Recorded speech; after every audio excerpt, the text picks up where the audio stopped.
सिर्फ एक मिनट। नेकी और भलाई का रास्ता दूर से नहीं बल्कि आपके अपने घर की दहलीज से शुरू होता है।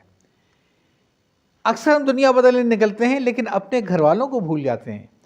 याद रखें, सखावत और खैरात का सबसे पहला हक आपके अपनों का है।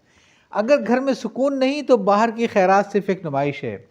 घर के बाद अगला कदम आपका पड़ोस है, जहां इंसाफ की ज़रूरत होती है।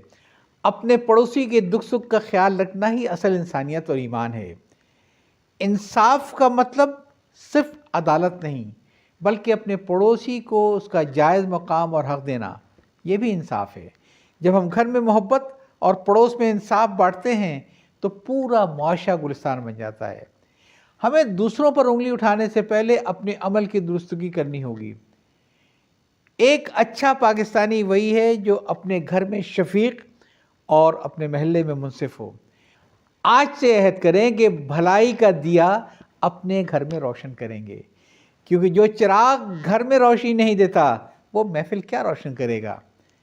बदलाव बातों से नहीं बल्कि घर से शुरू होने वाले छोटे से अमल से आता है। याद चाहता हूँ। अल्लाह हाफ़िज़।